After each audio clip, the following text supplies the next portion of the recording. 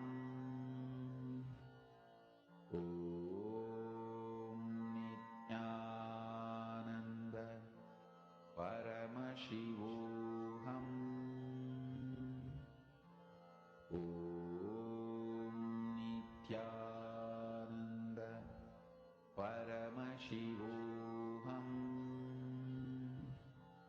Om Nithyananda Paramashivoham.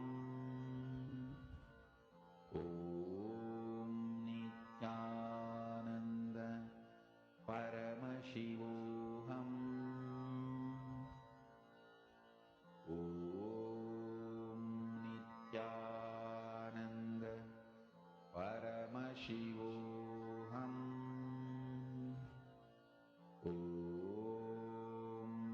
Nithyananda Paramashivoham. Om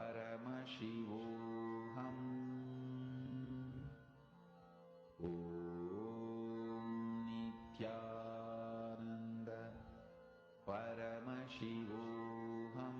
Om Nithyananda Paramashivoham. Om Nithyananda Paramashivoham. Om Nithyananda Paramashivoham. Om Nithyananda Paramashivoham. Om Nithyananda Paramashivoham. Om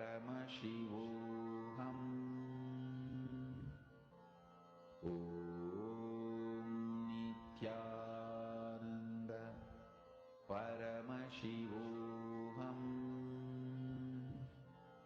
Om Nithyananda Paramashivoham. Om Nithyananda Paramashivoham. Om Nithyananda Paramashivoham. Om Nithyananda Paramashivoham. Okay, let's all relax. You can start posting your answers. Whatever Paramashiva has revealed to you about this particular person, you can start posting a short biography of this person. Maybe some 5 to 6 lines you can start posting.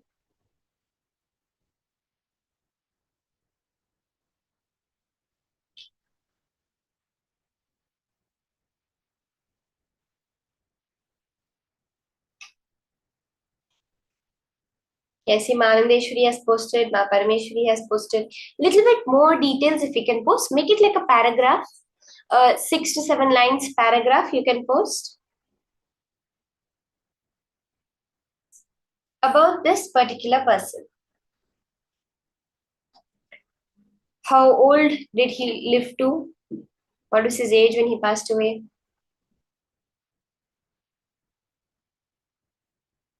Any other details you can finish posting quickly.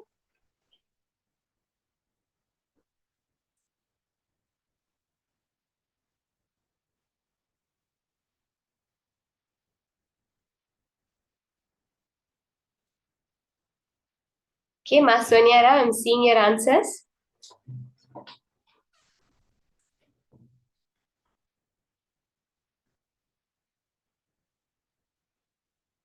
Okay, let's now verify. Let's see what the answer is. Based on what each and every one of us posted, let's verify who this person is and a few details about their biography.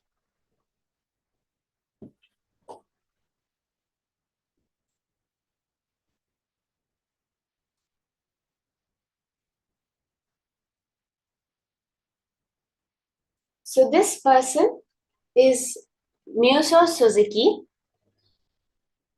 He lived from 1275 to October 20th, 1351. A descendant of Emperor Uda, was a prominent figure in Japanese Buddhism and culture. Ma Sonia Rao, you saw Buddhism. Raised in adversity after losing his mother at young age, he embarked on a spiritual journey studying Shingon and Tendai Buddhism. A pivotal dream in 1293 led him to embrace Zen Buddhism, and he furthered his studies at Keninji Temple in Kyoto. Suzuki's contributions included becoming the head priest of Nanzenji Temple in 1325 and founding Zen-O-ji in his hometown of Ise. He aligned with the Ashikaga shogunate, aiding in establishing a network of Zen monasteries. He revived trade between Japan and China, left a lasting impact through Zen teachings and garden design, and passed away in 1351, honored with titles like the teacher to 7 emperors for his profound influence on Japanese culture. So you can go back, verify whatever you saw. I know many people saw Buddhism. I would like more and more people to go into the details. You can put their names like this. What are all the monasteries that he was a part of? For all of you that saw Buddhism, where was he in Japan? From what age to what age did he live? So all of you can. Wow, Madhana, that is beautiful.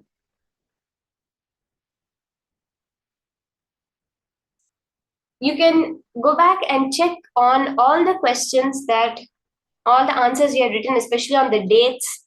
Those who saw the age, you can calculate his age, how long he lived.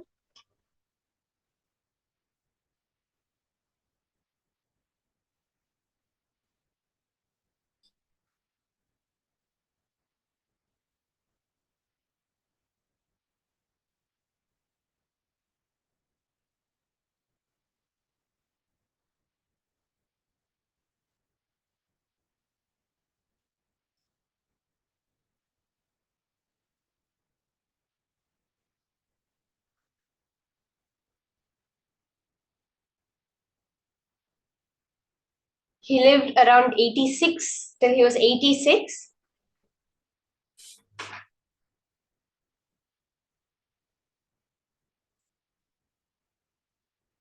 Okay, why Ning, you have gotten the dates so accurate.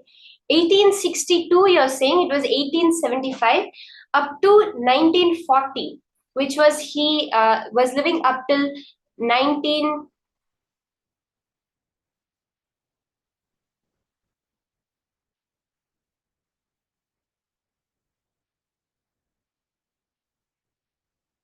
So, you're seeing the last numbers very accurate. Instead of 1275, you saw actually 1862, which is 6275 are nearby. And even the 1351, you saw 1940. So, the 40 and 51 are also very close numbers, ma. Priyatma Surupini, you saw that he did research on plants. He's known for his garden designing. That is also one thing that he's known for.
You can verify the various things you saw. Further, today we'll be doing more rounds of this. So don't feel like, oh, I didn't see anything. Now we're all catching the hang of it, I think. We're all starting to understand. See, Akashic readings is a very advanced power manifestation. And only very much later, Swamiji had actually opened up this power for everyone to manifest. So we're having it today. We'll be having it further in the program. Also, more rounds of this power of Akashic reading. Just connect to Swamiji. The more and more we go into the thoughtless space, we are telling yes for Swamiji to manifest through us. That is all we need to do. Open up yourself more and more for Swamiji to manifest.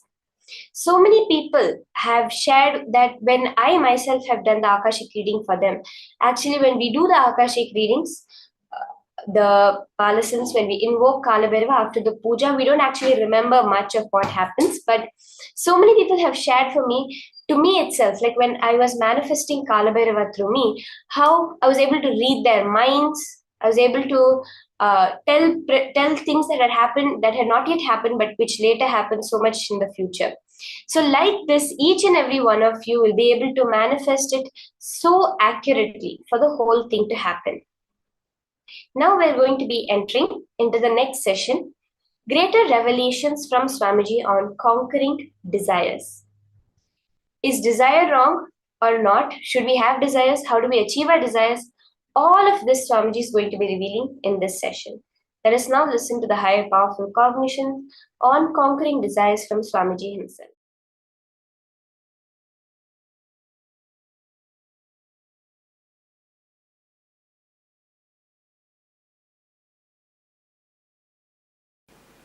Your desires are your life.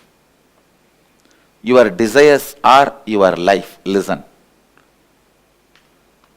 It's your desires which infuse life into you, and it's your desires which infuse energy into you. Same way, conflicts in your desires brings tiredness in you. Contradictions in your desires brings boredom in you. Confusions in your desires bring frustration in you. Please understand. Your desires are your life. Conflict in your desires bring confusion in you. Conflict in your desires bring tiredness in you. Confusions in your desires bring frustration in you. Its contradiction in your desires bring boredom in you. Actually, if your desire is pure, every breath you inhale and exhale will make the desire into reality. When your desires have conflict, confusion and contradiction, every breath brings tiredness, boredom, frustration in you. Every breath is like a air blower into balloon. Your desires are the shape of the balloon. If the shape of the balloon is Tom and Jerry, when you blow the air, you will have Tom and Jerry. Conflict, constant conflict.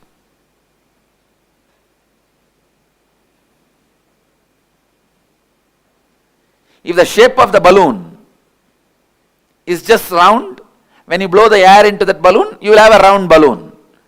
The shape of the balloon is tall. When you blow the air into it, you will see tall balloon. Your breath infuses energy into your desire. So the one and only thing you need to do in your life is not giving up desire, but removing the conflicts, confusions, contradictions in your desires. Please understand, renunciation is not giving up your desires, it is giving up conflicts, contradictions, confusions in your desire. One of the biggest mess up happened in the field of spirituality is Wrong understanding. Renunciation means giving up desires. That's the worst understanding happened or misunderstanding happened in the spiritual field. Raga means attachment.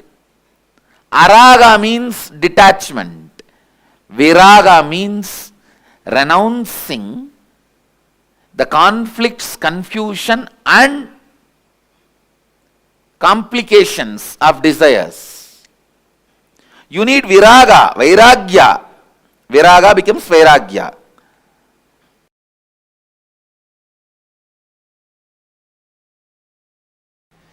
Be very clear. This is what I call, this is the definition of renunciation.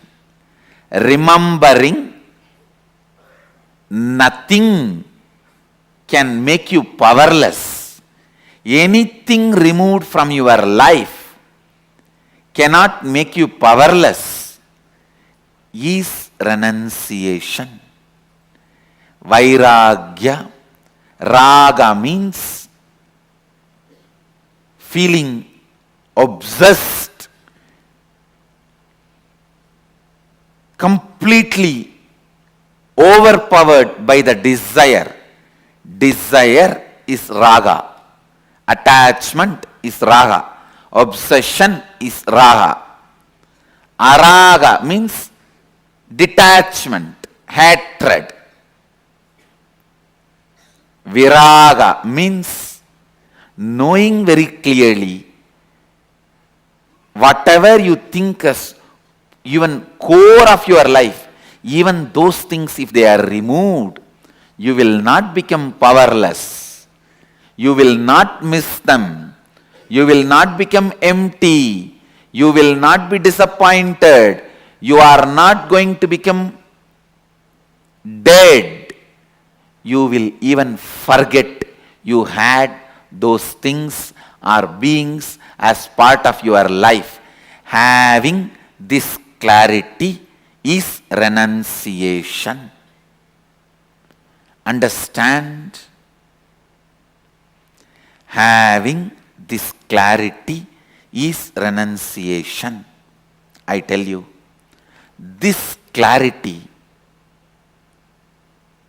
when it becomes your strategy in your life, business is war, your living is war, relationships are war, everyone is in their own Kurukshetra. Understand? Kurukshetra has never ended. Everyone has their Kurukshetra. Let this be your strategy for your Kurukshetra. No one can win you. No one can shake you. No one can frighten you. Be Vedanta Kesari, the lion of Vedic strength. I tell you, because I have applied this strategy, I applied this cognition in my life again and again and again, and I saw I always won the game. I always won the game.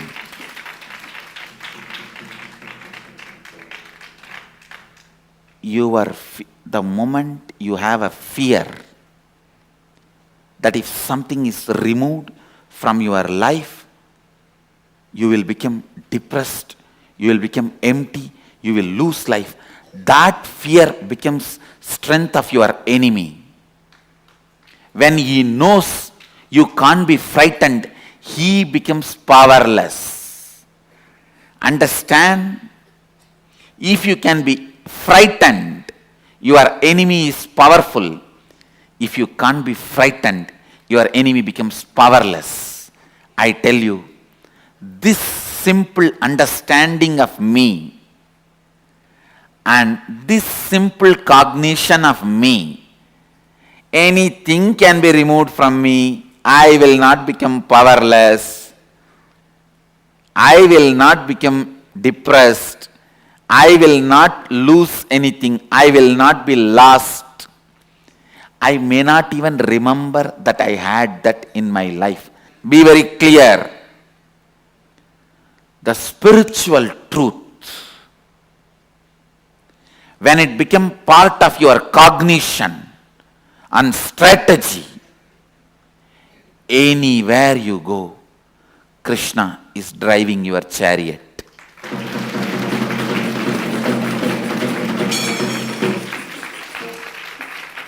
Understand? Internalize just this one truth. Tena tyaktena bunjita. Tyaha. The word tyaha is used here. Tena means with this understanding from this context. Tyaktena bunjita ma krita kasya sridhanam. Please listen. The world is ever changing, but it is filled with consciousness, Isha. The consciousness is independently intelligent and compassionate. If something is removed from you, don't curse the life. It is done with tremendous compassion. It is done with tremendous compassion. I am telling you.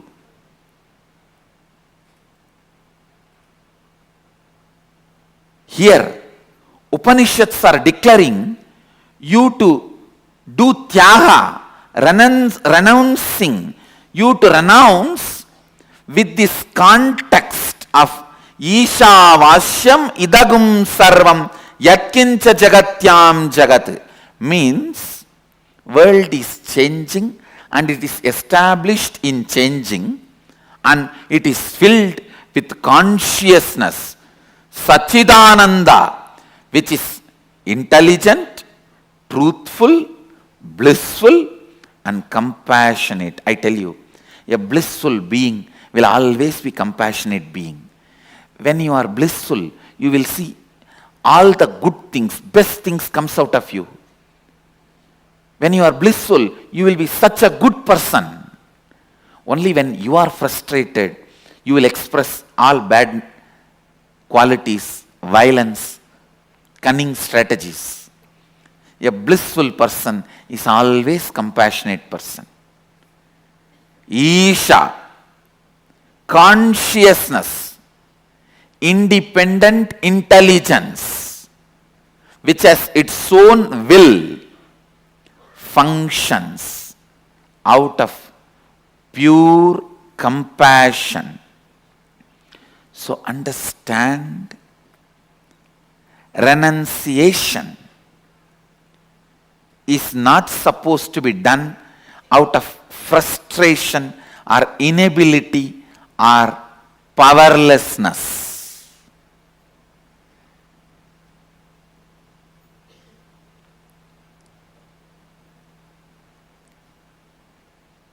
Whenever anything was removed in my life, I always saw life is only making me pure and it is celebrating itself through me.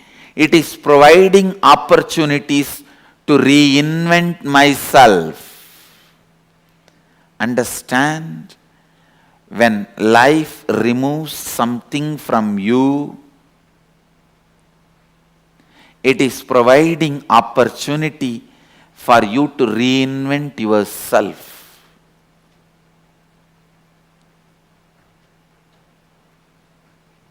And when you are clear that nothing can frighten you, nothing can make you lost, nothing can put you in powerlessness and depression. And I also want to tell you, you will understand exactly who is the exact enemy. You will exactly pinpoint who is your enemy, where things need to be done. You will not be confused. You will not overestimate your enemy. When you are frightened, you overestimate your enemy. Because you overestimate your enemy, you become powerless. Because you become powerless, it becomes easy for your enemy to destroy you. It's a vicious circle. And I am telling you, when you are clear, you will not be lost. You will not become powerless. Just have this one word in your throat all the time. So what? Keep this as a mantra. So what?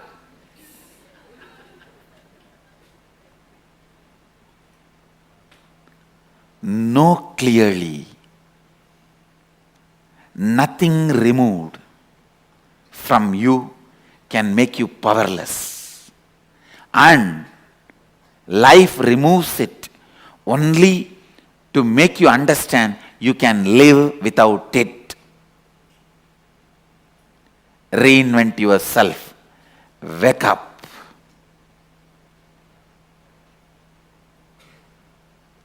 Please understand,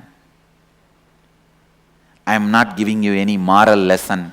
I am not giving you any self-development lesson. I am not giving you any self-help lesson.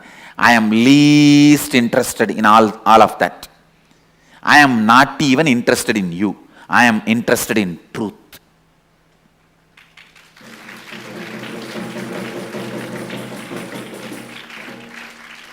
I am just interested in truth. I am singing it. Whoever wants to catch it, catch it.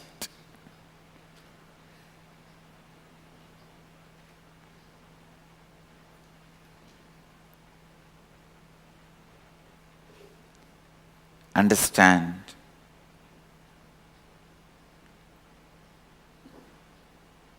This one truth. Internalize. Internalize. Internalize. Today's homework for all the satsangis. List out 10 items which you really thought if it is removed, you will be lost, your life will collapse, but it was removed.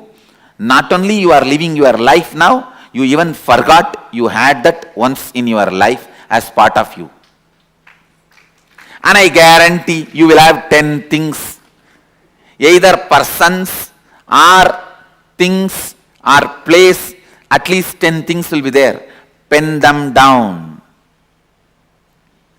and put it in your Facebook as a status.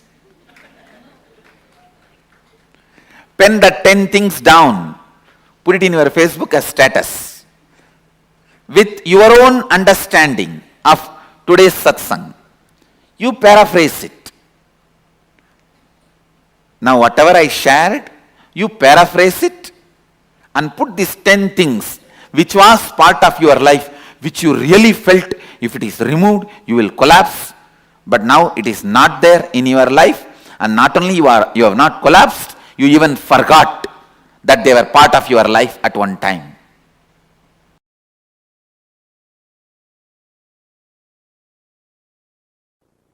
One of the biggest problem all human beings feel that they need to do a lot of actions, they need a lot of kriya shakti to achieve anything they want, health or wealth or enlightenment or powers. That is delusion. Please understand, you need sheer ichcha shakti, means will, desire, that's it. The desire itself is capable of manifesting kriya, the action power. Listen to these 3 words. Ichcha Shakti, your desire power. Power to desire, will.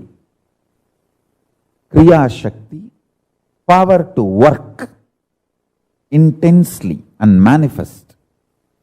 Jnana Shakti, power of enlightenment, knowledge. See, one of the biggest problem all of you have is your delusion that too much of work is needed to achieve anything. Whether you want health, oh, I have to get up and do yoga, stretch my body. Only then I can have health. If I want wealth, I have to get up and go to office and work like a dog, day and night. Only then I will have wealth. First of all, you don't understand, no dog works.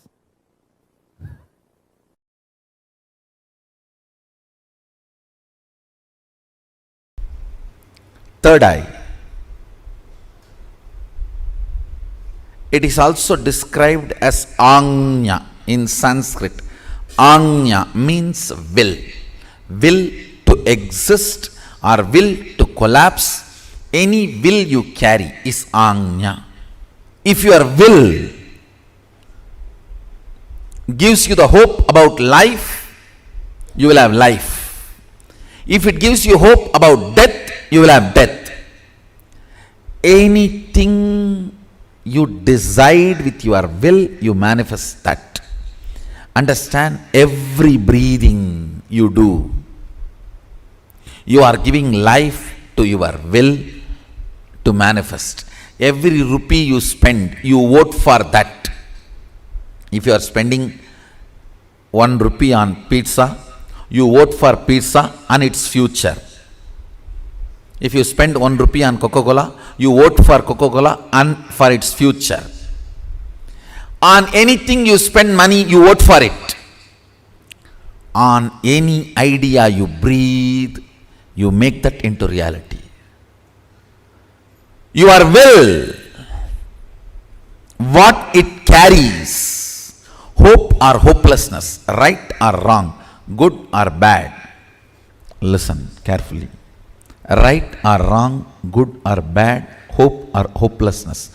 Whatever you carry in your anya, in your will, you are breathing life into it continuously. You are giving life to it. That is why I am saying your anya is the most sacred spot in your life. Your anya is the most sacred space in your life. What you cherish in your anya matters. What you cherish in your will matters. Let me repeat once more. Listen intensely. Your third eye, which is called Anya in Sanskrit, which literally means will. If your will perceives hopeful future, you breathe life into that future, that kind of a future.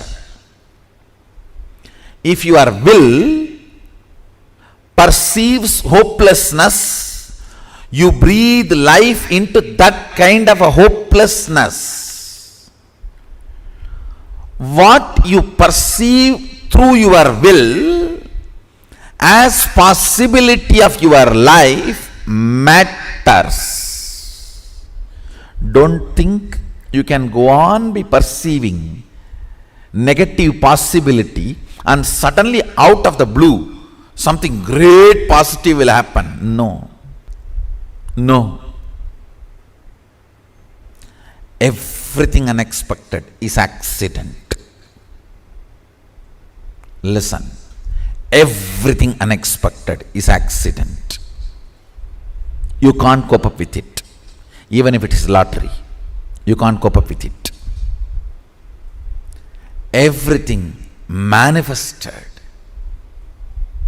consciously is life. So decide to manifest consciously with will, Anya, by infusing life.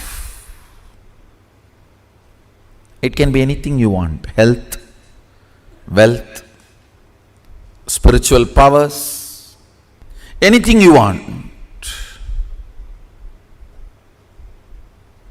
You can manifest from the will, because every breathing you do, you are empowering your will.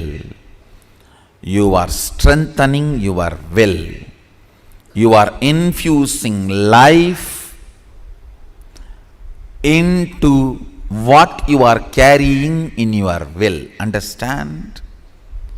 If you pick up a pen and paper and just write without thinking much about your future, first 7-8 lines which is there, the tip of your tongue, tip of your hand, tip of your mind, that is will. That is what is your will. Understand? I am giving you the tip to find what is in your will. If fear is what opens up first, that is what is in your will. You need to seriously complete it. If confusion is what is there in your will, the first 4 or 5 statements are all about confusion. That is what is there. Seriously, you need to complete it. Otherwise, with every breath, you are giving life to it. Unplanned, without planning, spontaneously what is there on you. When you manifest, if you pen down what is there, that is what is actually in your will. You are giving life to it constantly. Beautifully Sadashiva describes about this Anya and its power. More and more you think about your body and mind, the power of Anya goes down. More and more you think authentically, responsibly, it manifests as what you want. More and more you look at the cosmic principles, the energy of the Anya goes up. Listen. More and more you think of your body, mind, the energy of the Anya goes down. Cunningness, constantly thinking about you, makes the energy of the Anya go down. Understand? Constant remembrance. Listen carefully. Humbleness is not thinking yourself as a less. No. Thinking about you less.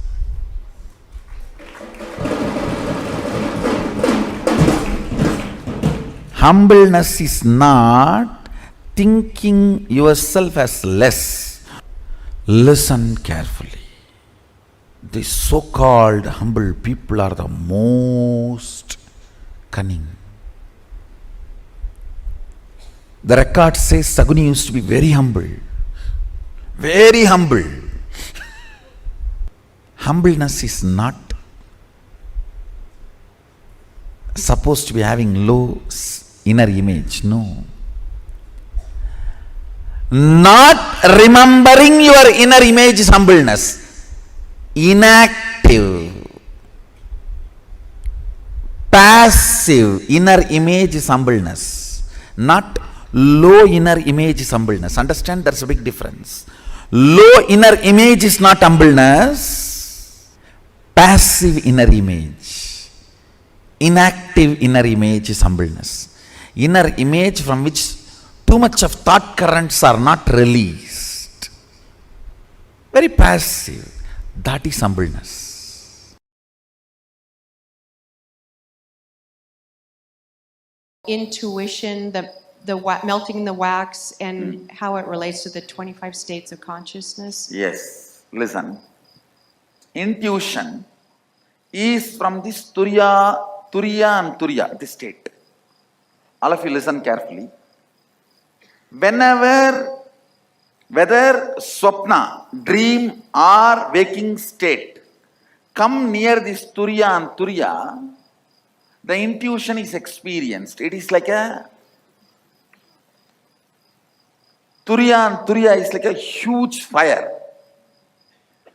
And dream and waking, both states are made of the same wax. Dream state is little polluted wax. Waking state is little pure wax. But both are same wax. When that wax is brought near the Turiya, not only Turiya gives the information about your future, it gives you also the energy to change the wax as you want. Manipulate it as you want. Move it as you want.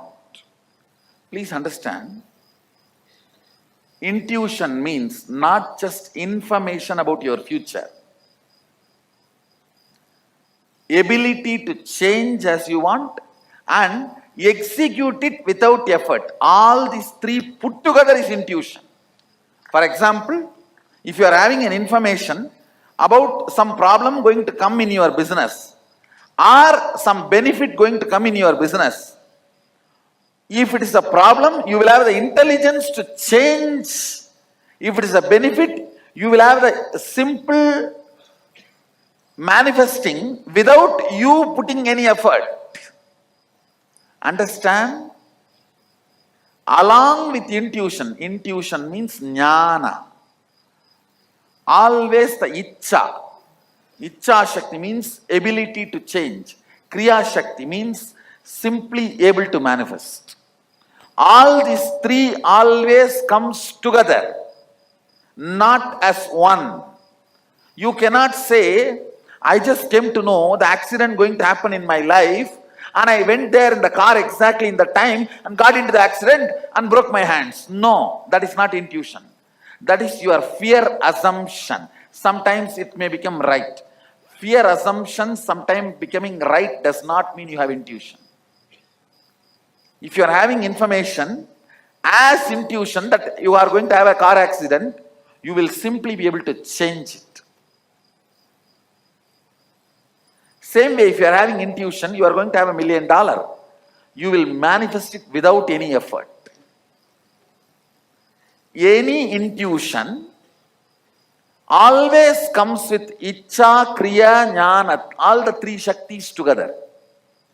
Jnana means knowledge about the future. Icha means ability, desire to change. Kriya means ability to manifest without effort. All these three, if it comes together only, it is called intuition. Otherwise, it is not intuition.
Renunciation is not giving up your desires.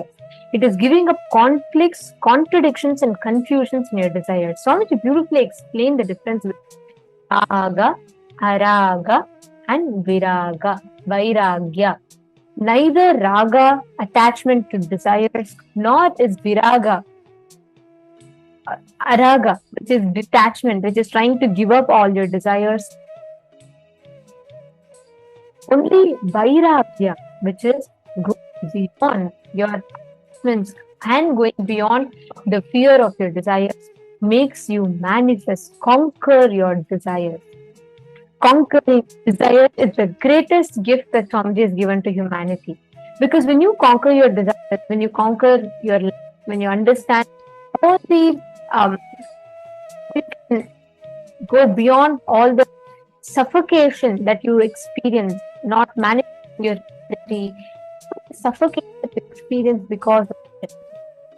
That is the greatest gift Swami has given to us. It is neither raga nor it is raga, it is vairagya, viraga. That makes us a desire. This is the key that Swamiji has gifted to all of us. The key to understanding, the key to manifest your desires, the key to successfully create reality as you want. I just wanted to ask all of you right now, what did you understand? I just wanted to ask all of you right now, what did you understand from when Swamiji is explaining about desires and how you having a desire is not wrong? What exactly did each of you understand? Can I request all of you to take a few minutes and type it?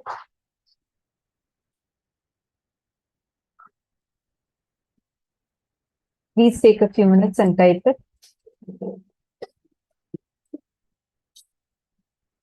See, it's very important that we cognize, we understand and internalize this important revelation. Please spend a few minutes. I request all of you, just take a few minutes and internalize what Swamiji has just revealed to us. Having desires is not wrong. Usually we are taught, oh, okay, you become a spiritual person. So renounce. Then we think that, oh God, why should I renounce?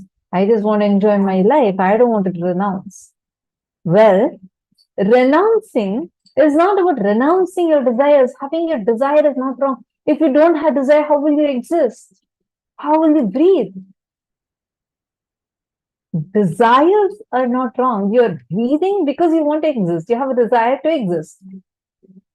So you cannot live without desires. Swamiji is not saying live without desires. Swamiji is saying purify your desires. Having conflicts, contradictions in your desires, make your desire right or wrong for you. How many of you have felt so far?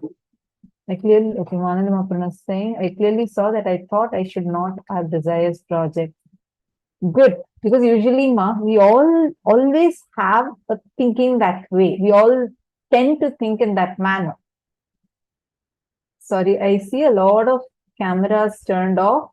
Ma Ganapati, Yuping Au, Franca Rest, Ma Susan, Ma Vijay Svarupa, Ma Kriya Yogini, Hongzu, Chui Rongyan. Can I have all of you listening, please? Can I request all of you to please kindly turn on your cameras?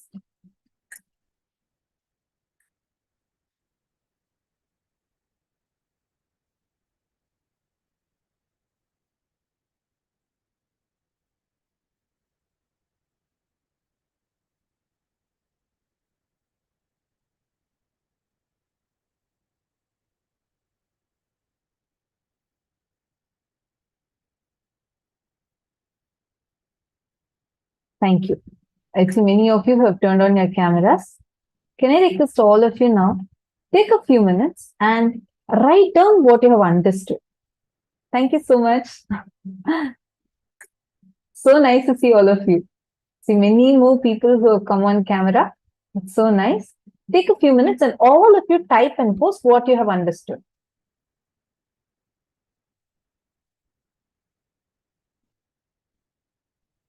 Nithyanandam, Preet San, Ma Nitya Jnana Pradayini, Radha Rani, Ma Maria, Nithyanandam, all the participants who are watching, all the viewers that are watching us on YouTube, Nithyanandam to all of you. Take a few minutes and can each of you also type out what exactly you understood so far from this session so far. What exactly did you understand?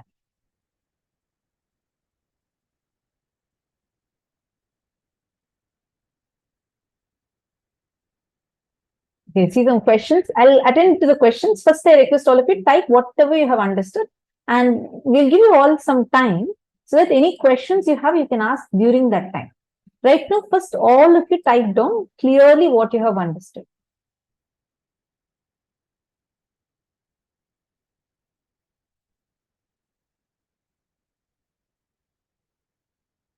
Gatis, Pavan K, and Wong Kian, Yogeshwar Goyal, Ravi Kumaraya, Vinodaya. Can I request all of you to please kindly come on camera?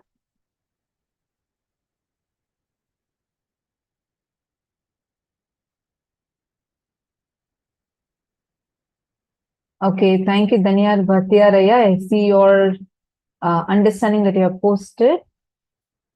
All other male participants, Alexaya and Sunil Yadavaya, Ravi Kumaraya. Can I request all of you to please type and post what in the Zoom itself? Please type and post what you have understood.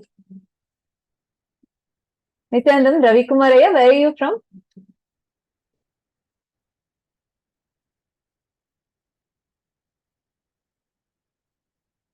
You cannot unmute. You can type and put it in the chat.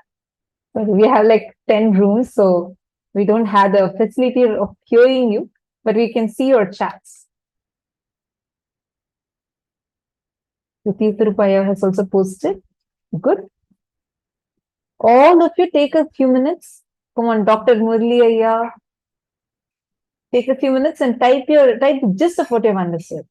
Okay, Geronimus Ayya has posted. Shane Dennis and Jian Chan, all of you have posted. Good. I see that now all of you have understood. See, listen carefully. Now, the desires we have, as all of you have posted, these desires are not wrong, but the contradictions, conflicts in our desires make the desire wrong. For example, first we need to for this understand how the things that we are holding on to. See, when we say renunciation is not about giving up on your desires. It's giving up on conflicts, contradictions, confusions in your desire. And take a strong decision. Now take a strong decision inside of you. Decide that if anything that can be removed in me, removed from me, I will not become powerless.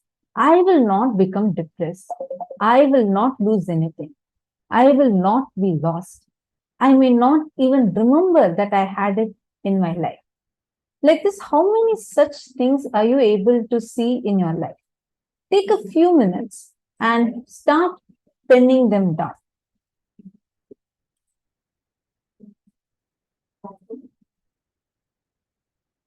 Take a few minutes. First, take this as a decision. Pen down like this 10 items which you really protected. You were afraid that without that, you may not even be able to live. Without that, you may not be able to exist. You are holding on to it. But then after it was taken away, you even forgot its name. Start from your childhood. Probably when you were 3, you had a favorite toy car. You thought like you will never ever lose it, or that you can never be without it. And now when you become 40, you no more even remember them. take a few minutes and start penning this down.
Now, hope all of you have finished writing this. All of you written down? How many of you were able to identify 10 such things in your life? Now, it can be anyone. It can be name and fame, money, man, woman, or even your credibility or your city. It may be even your bedroom, your house, your toy. You can look in and remember. Now, to remind you about your innate strength, that renunciation does not make you weak. Something getting removed from your life does not make you powerless. Kaala Bhairava takes away things from you and removes things from you.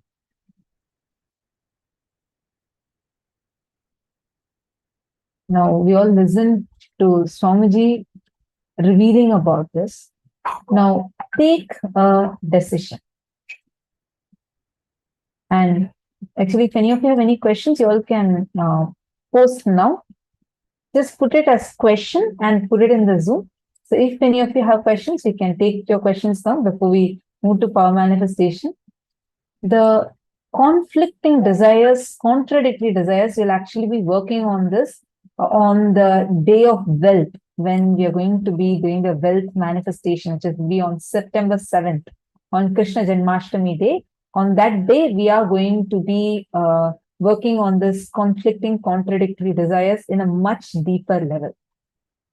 Right now, understand that renunciation, just this one understanding, will remove so much of a pain related to desires from you.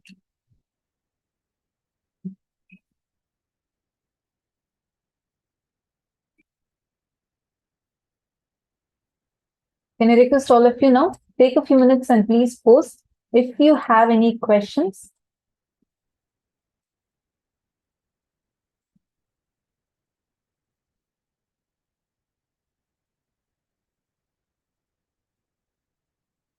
Ma Ely, I see that you posted you're feeling sad about this exercise.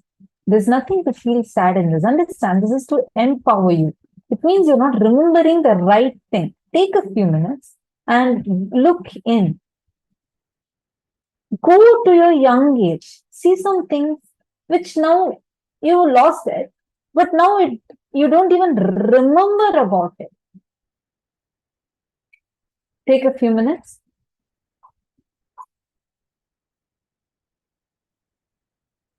All right.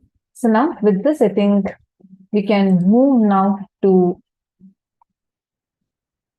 the power manifestation session.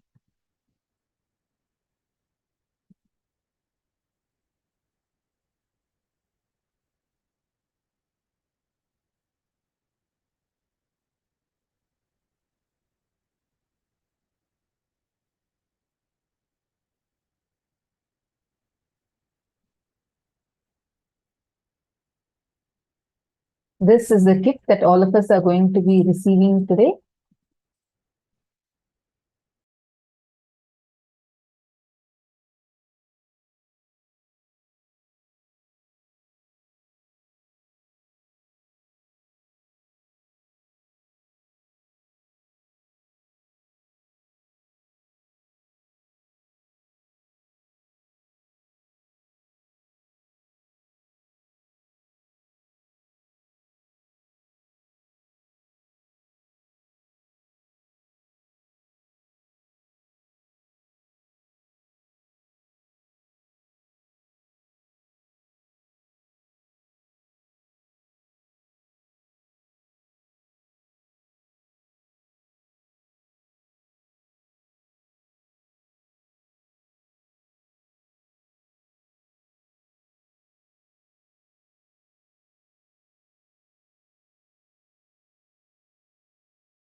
Now, as each of you are writing, understand every moment you drop your desire, your attachment to a certain result, every time you complete and um, have a breakthrough, walk yourself to a breakthrough from the attachment to results, certain results in life that you carry, then it will lead you to a breakthrough. Please understand, every one of you that are sitting here, all of you, when you just walk yourself through all the fears and when you walk out of it, you will experience a breakthrough. If your desire is pure, see, Swamiji tells, even the next breath will not go inside your body if there's no desire. Desire is important. So you need to be complete with it. You don't need to try to suppress a desire. You don't need to try to ignore a desire. That's not what is needed. All you need to do is just complete with that fear and greed factor that chases each of your desire back and forth. That's all is the key. And that will ensure that you have a breakthrough in the way you manifest. Now, let us enter into the next round of power manifestation. In this round, what we are going to be doing is, each of you are going to be connecting to one partner. Whoever has, they can give you any date, right? And you're going to be identifying what is the exact happening, events that happened on that particular date in that particular person's life. Please take a few minutes. I request all of you, connect with the partner. They can give any date. They can say, okay, on 4th of September 2004, what happened on my life? You will be able to scan, identify if they had an engagement, or if that was the day that they gave birth, or that was the day they had marriage. Whatever it is, you will be able to identify that exact happening in their life. Just connect to Swamiji. You will be able to see it appearing on the Atma Murti. Please chant the Mahavakya and let us start the manifestation. Paramashivoham. Om Nithyananda. Paramashivoham. Om Nithyananda. Paramashivoham. Om Nithyananda. Paramashivoham. Om Nithyananda. Paramashivoham. Om Nithyananda. Paramashivoham. Om Nithyananda. Paramashivoham. Om Nithyananda. Paramashivoham. Om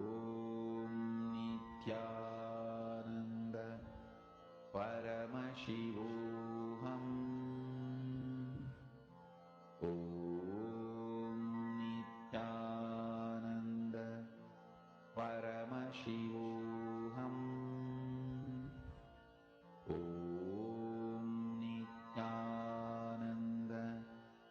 Paramashivoham. Om Nithyananda. Paramashivoham.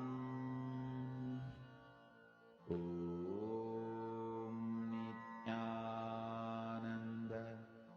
Paramashivoham.